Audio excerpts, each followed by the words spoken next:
Welcome to the Careers by Jen podcast, episode 261. Today on the podcast, Jen explores the subject of job searching during COVID. Hopefully, this won't require any effort any earlier than 11 a.m., which is my new wake-up time. You're listening to the Careers by Jen podcast. I'm your host, Jen Swanson. This is the podcast that helps you to get the job, love your work, and advance your career. Careers by Jen is a listener-sponsored podcast, and if you like the content, please consider supporting the show as a patron. You can do so for as little as $1 a month. Head over to CareersbyJenn.com and click on Support to learn more. Have job search best practices changed because of COVID-19?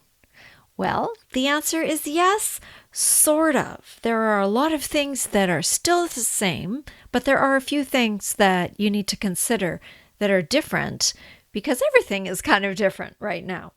We'll get into the 13 things for you to think about if you are undertaking a job search right now in just a bit. But first, welcome to the podcast. Thank you for being here. I would like to acknowledge that Careers by Jen is recorded and brought to you over the internet from the unceded territory of the Coast Salish people, including the Matsqui, the Kwantlen, and the Katzie First Nations. My throat is a little scratchy today, and don't tell anyone, but I skipped going to the gym today because I just wasn't feeling up to it. And I don't know about your gym, but what they're doing right now is you have to check in outside through an app and you have to answer a whole bunch of questions, the COVID questions, and before you can come on in. And you have to come in at a particular time and you have a slot, and it's all quite different.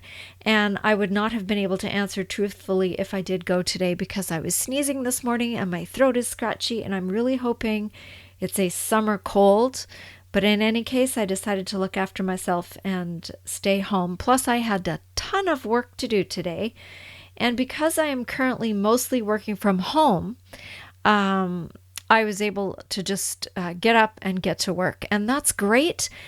And it's also a challenge. Anyhow, here's hoping whatever this is, I can kick it fast and continue on with all the things that I have to do. But if I'm sounding a little stuffy, that's why. All right, job searching during COVID. Let's dive into the 13 things I thought you might like to consider if this is your reality right now. The first thing is consider your timing. Do you really need to do this right now? Is this a job search because you are bored and you are looking for a challenge and you want to make a move in the future, maybe, possibly, you were thinking about it? Or is it because you desperately have to find a job now? Because that makes a difference. If you're in the latter category, then it's urgent and it's important. But if you're in the former category, you may want to play this out a little bit and you can still do a lot of work in preparation for it, but it's a little bit less urgent than if you're in the second category. So that's number one, consider your timing. The second thing is about networking. And now we're networking mostly online, and I'm talking about doing this without spamming people. There is nothing more annoying than those LinkedIn messages where you can tell before you even respond that the person is trying to sell you something or wants something from you. Do you ever get those? They just annoy me. It's like, okay, hi, you want to say hello and you want to see if we can work together. But invariably, I end up with the second email, which is, here's my program, or it's like, come on. If you want to connect and be genuine about it, great. But I don't need to buy your product. When you're sending me a private message on LinkedIn. So be careful when you are connecting and networking, and network nicely and genuinely. If you have a question, maybe about the role that the person is performing in their company, or you have a few questions about where they work or the company they used to work for, completely legit. but just be careful that you don't sound spammy when you're doing that. The other thing under this networking item is that you can go ahead and set up virtual informational interviews. Now, if you don't know what an informational interview is, please go back and listen to episode 150, where I speak with Mac Pritchard from Mac's List and the Find Your Dream Job podcast. He's the guy who started that. And Mac explains very well what an informational interview is. Basically, I'll tell you really quickly, but I really encourage you to go back and listen to that episode. An informational interview is where you ask someone who works at a company you're interested in or who used to work at a company you're interested in for a 10 to 15 minute time slot so that you can meet and greet. And usually it used to be in person, but perhaps nowadays it would be via technology or on the old-fashioned telephone, right? And take 15 minutes of their time. And it's really important that you let them know there's a time limit to this, because people are busy and they have a lot on their mind. And now most people are quite willing to give you a few minutes, but not to give you half a day. So keep it really short. And you can do this virtually, but the onus will be on you to set up the technology to do the inviting. And the main thing to remember with these informational interviews, again, is that you need to have your questions prepared in advance, and you need to be on point and quick. So friendly, build a little bit of a relationship, thank them for their time, let them know what you're interested in, and then have some questions, 3, 4, 5 questions that you have about the organization that you're trying to find out. Because the whole idea of this is that you're trying to gather information to help you decide if indeed you do want to apply for this position. And at the same time, you want to introduce yourself to this person, particularly if they still work there. And if they don't work there anymore, maybe they know people who do. And they might, call somebody. You don't ask them to do this, but they might call somebody up and say, hey, I just talked to somebody the other day. They may be applying for that position that you've got posted. I got a really good feeling from them. You might want to take a good look at that application, right? Just those kinds of things that may happen if you make a good impression and if you take the initiative. Setting these things up shows that you have initiative. So informational interviews, again, if you want to know more about them, check out that podcast. But they take time to organize and to set up, but if you target your informational interviews and you're strategic about it, you're going to be spending your time far, far more wisely than if you're just blanketing job boards with, duplicates of the exact same resume, which we'll talk about more in a minute. So if you want to be smart about how you do the job search, then you need to have strategy, right? And do this thoughtfully so that you're not wasting your own time either. Okay, that was a lot in number 2. Number 3, stay in touch, be thoughtful and helpful, give before you ask. And so don't harass people. If you've asked someone for an interview, if you have tried to connect with somebody on one of your social media links, but you haven't heard back from them, yes, absolutely follow up in a reasonable amount of time, not the next day or 2 days later. Wait a week, follow up a week later, and see if they still want to chat, but don't bug them. Persistence is a really good quality if it's done respectfully. Now, I have so much on my plate right now, as do many, many people, that I don't get back to people who are pitching other guests to be on the show. And I am changing the format a little bit so that it will be more of me talking and not guests every single week. You may have noticed that the past 2 episodes now, I haven't had a guest on. I will be having guests, but I'm not going to have guests on the show every single week. And there's lots of reasons for that, but I am pitched every single day. And it is the promoters who are persistent but respectful and pleasant that I tend to go back to. And I am not great at getting back to them in a timely manner because I get so many, and I'm trying to manage multiple things, and so I can't. But I do appreciate the ones that remind me and do so in a gentle way.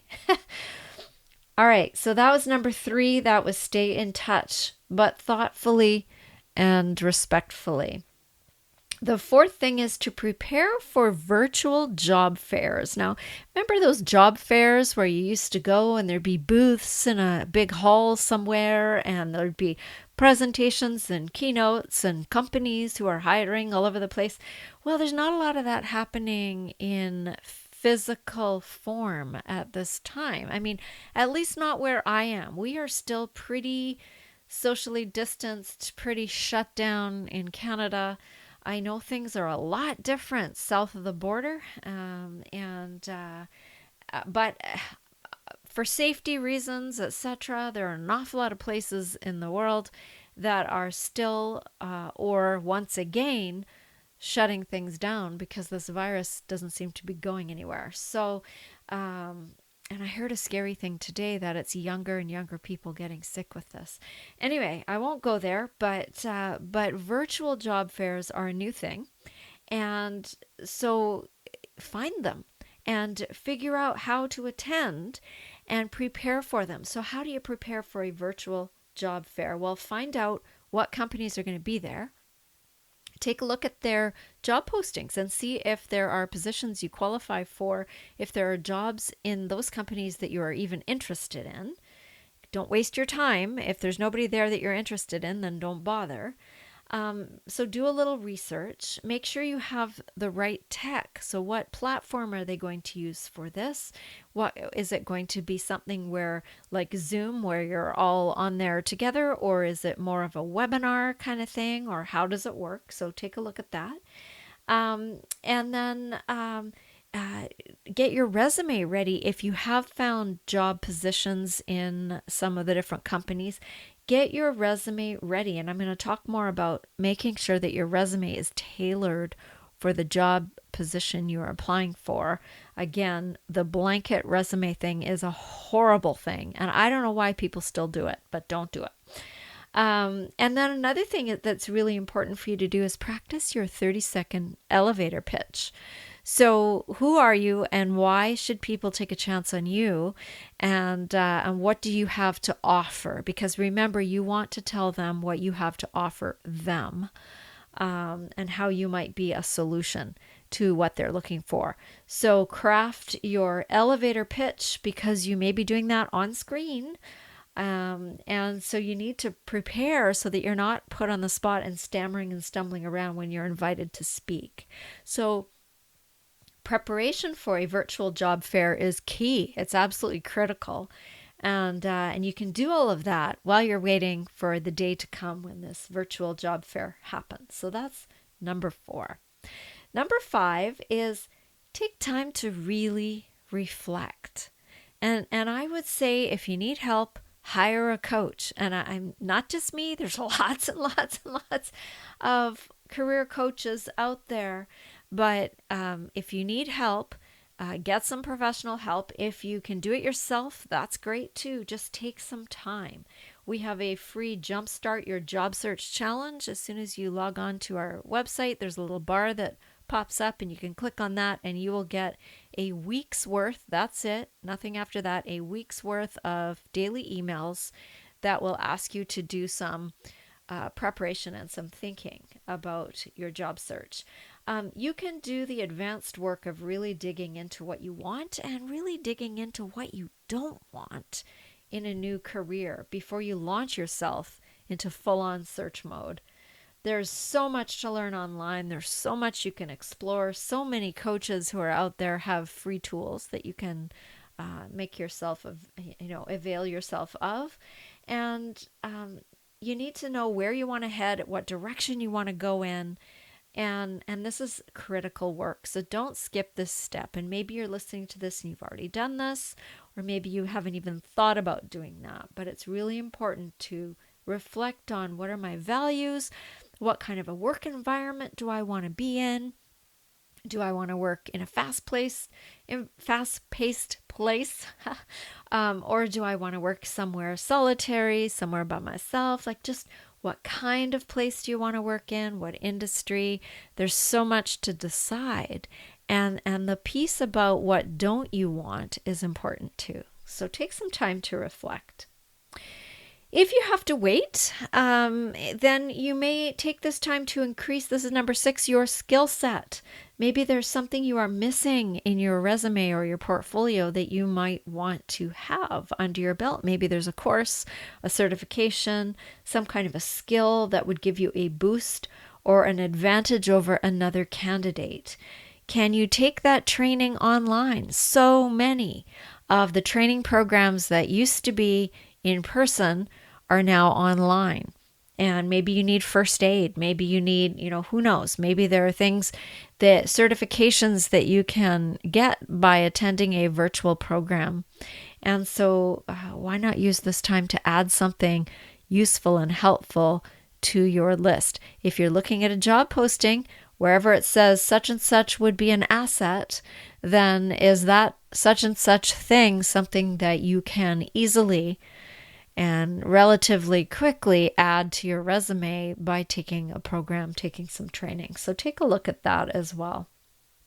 Maybe you just need to improve your keyboarding speed or practice your public speaking or something. You could join a speech. I don't know if Toastmasters has gone online. I imagine they have, but there's probably something that you can do to up your game in whatever way you need. So can you sign up for something? And at least then if you've signed up and started, then when you're in an interview, you can say, I've started taking that. And as long as it's true, right? All right, number 7, research who is actively in search mode for employees. Now, not everyone is hiring. A lot of people just froze everything that they had started the process of hiring for and are only just starting to think about getting it going again. Some people have stopped and will reassess in the new year. Some people have had to completely reorganize their organizations. And so what may have been available and anticipated as a need before is no longer so. So you might have to really dig in to see who's actually hiring right now in order to not waste anyone's time, including your own, and find out who needs employees and who's hiring and go there first. That seems obvious, but it may not be, right? Take a look at the posting and see if the date has passed, and if it's long past and the job is still up posted, it may be that they haven't gotten that going again. The closing date is what I'm talking about. Okay, number 8, consider the kind of work. If you really need a job, there are some industries looking that have shortages and that needed people yesterday, right? They might be essential services. Healthcare is a pretty safe bet. Government work, grocery services, delivery services, technology companies. There was no slowdown for people who were dealing with internet and computers and all those kinds of products because everyone suddenly was going virtual. I know that there was a plexiglass company that could not keep up because now everybody's putting plexiglass everywhere. In businesses. So there are some industries that have not stopped and in fact have ramped up a lot. So take a look at those industries. Take a look at remote work because, we have effectively proven to the world, I think, that we can work well and in many cases virtually. So no one, that's one of the silver linings of this whole pandemic is that you might be able to find work in another city or even another country that you could do from home. Now, I do have a link for you. This is an affiliate link so that if you end up signing up and getting a job through this organization, I will get a little kickback. But it's if you go to www.careersbyjenn.com/flexjobs, FLEXJOBS. So that's, put the W's in front of it. I don't know why they have that, but www.careersbyjenn.com/flexjobs. and you can find that on my website under resources as well, then you can look at that service, and they deal with all kinds of remote work. And ways to get remote work. And there's lots of great articles on that website as well. So that is number 8. Number 9, prepare a career portfolio. I don't know if any of you have high school students. Ours just graduated, but one of the things they had to do in the senior years was create a portfolio. Well, there is such a thing as a career portfolio as well. And what is it, you might ask? Well, this is more prep for later, but you will thank your former self if you take the time to do it. This is where you gather all of your documentation into one place, virtually or hard copy, or I recommend both, because you may end up having to scan it and send it to a prospective hiring manager. So transcripts, degree certificates, your certificates from the different programs and skills training that you've taken, examples of work that you've done, reports that you've written, articles about you, photos, drawings of projects. This all depends on what kind of work you're looking for. If you're an artist, some of your art. As a minister, we would have to include recordings or or printed copies of sermons, these kinds of things.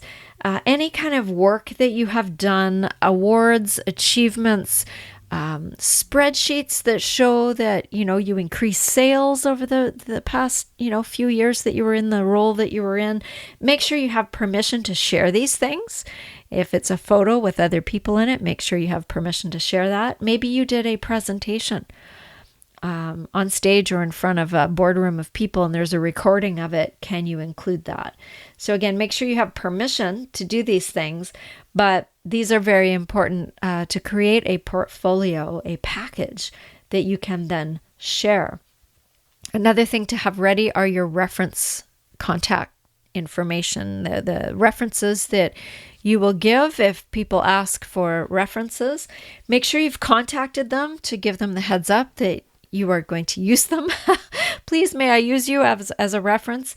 Get their best numbers and email addresses and make sure they're all up to date and current. There's nothing more frustrating than working in HR and not being able to contact reference names when you're researching a resume. Been there. So make sure that's all ready. Put it together as complete a portfolio as you can and have that ready. It will save you loads of time later, and it is well worth it. Number 10 is tailor your resume. Okay, I already mentioned this a couple of times. If you want to work for a particular company, research the position, make sure that you are addressing the needs of that position.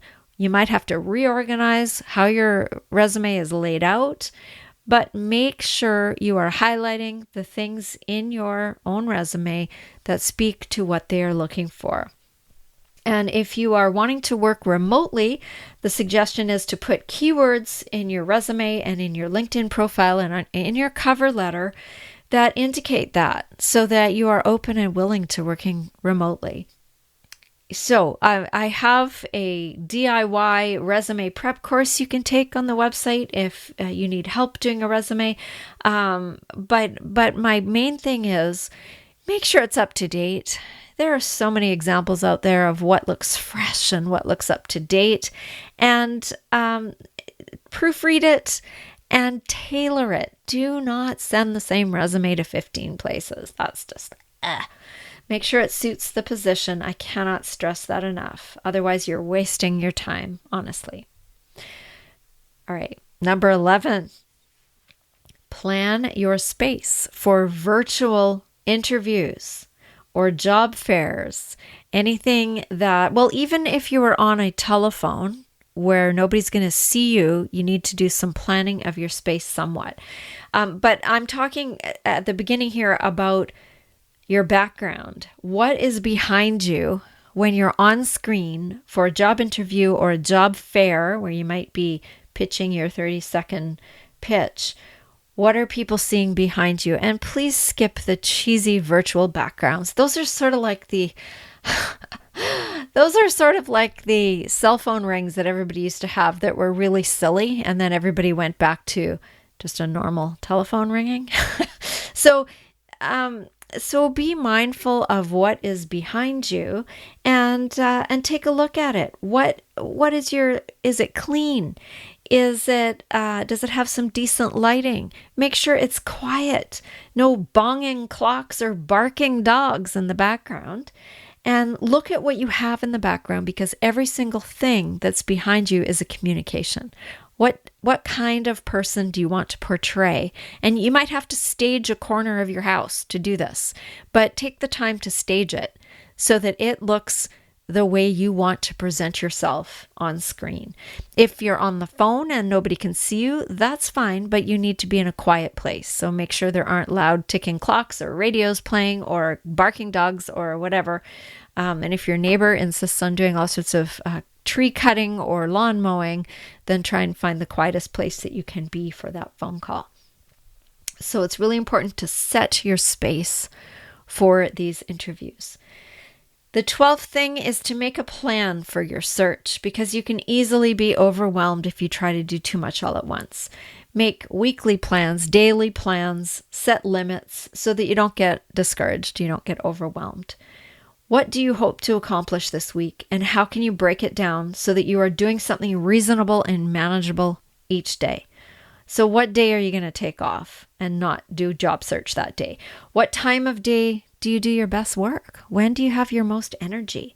And how can you maximize that time so that you're fresh when you're doing all of this? Things to consider. And number 13 is be kind to yourself. Get help if you need it. A job search can be stressful and time-consuming and discouraging without a pandemic involved. It takes persistence, it takes hard work, it takes a good village of support around you. So reach out to your family and your friends and let them know you're doing this. You never know who they might know also. So it's a good thing to tell people that you're in the middle of a job search. And if you'd like to book a clarity call with me to see if we might work together, or to see how I can help you, you can do that too. Again, CareersbyJenn.com under the Work With Me tab. But make sure you are kind to yourself. Don't kick yourself because you didn't get something, because there's always going to be something else. And often there are reasons why you don't get a job that you will never know about. Like they'd already planned for, Trisha to get the job or Jordan to get the job before they even posted it, but they had to post it because that's the rule.